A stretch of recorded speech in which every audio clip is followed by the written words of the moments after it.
Now, I just got off a call with one of my coaching clients in my Love Accelerator coaching program who has been talking to this one guy for about 3 months. She's brand new to our program, but this guy has clearly told her that he is not at a stage in his life where he is looking for a relationship. And I gotta tell you, she's kind of struggling to let this guy go because he's very successful, he's got a lot going for him, and she's just really attracted to him.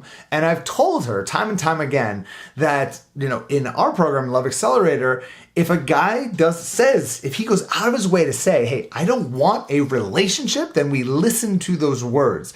A man's actions always speak louder than words, except for when he says those specific words that he doesn't want a relationship.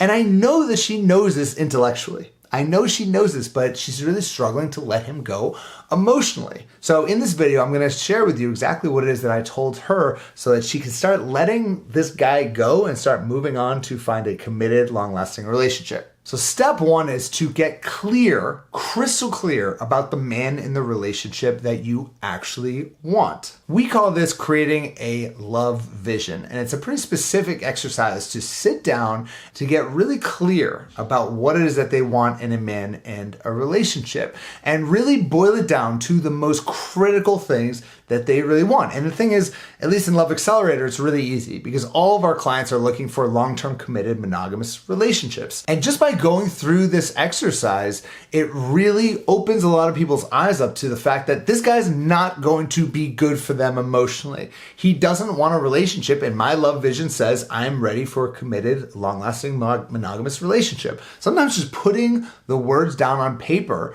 really kind of sets you free and allows you to let that guy go. Now, the second thing to do is just simply ask yourself, what would a high value woman do in this circumstance? And I love it. I love doing this when I'm coaching my clients. I always say, well, what would a high value woman do? And the answer is usually very immediate, right? You usually know intellectually what a high value woman would do. In this circumstance, likely if a guy says he doesn't want commitment, you want commitment, a high value woman would say that magical 4-letter word, which is next, and move on to the next. She wouldn't stick around for that particular guy. And it's really helpful to ask this question to yourself. Anytime that you know you need to do something, but you don't want to do it, it kind of sets you into a trap. It helps you kind of answer your own question. And I do that with my clients all the time. So the next time you find yourself in a circumstance kind of like this, where you're really attracted to a guy, but you know he's bad for you, just ask yourself, what would a high value woman do? And usually you're just going to say, she would walk away. Step 3 is to nurture your feelings, but don't fall victim to your feelings. I've heard a lot of women say, I just can't help it, Adam. I am powerless to my love for this guy. And just by saying those words, you are now falling victim to your own emotions. And that's not very helpful to you. And I think the big difference between being a teenager or being a child, frankly, versus being an adult is that adults know how to kind of disconnect themselves from their emotions. They can look at their emotions and say, you know what? Those emotions aren't serving me. And if these emotions you're feeling for this particular guy, this attraction that you're feeling for this guy, if it's not serving you, then it's important to just kind of be an adult and say, you know what? I understand those feelings. I do nurture those feelings, but I'm not going to fall victim to those feelings. And I can move on and be disciplined enough to walk away. Even if I might feel something different, I can walk away and set myself up for success in the future.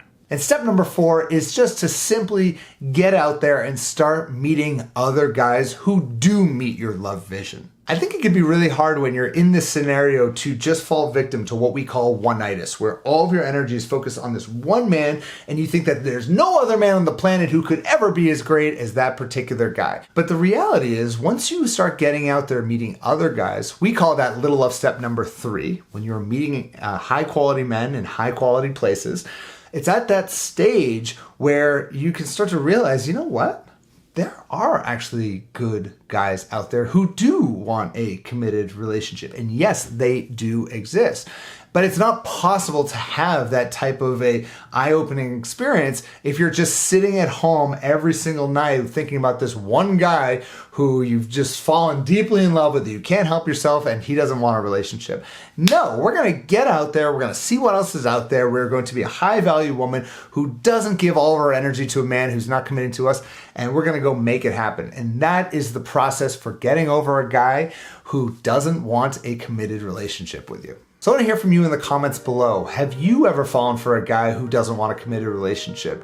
How did you get over that guy? Leave a comment right there below.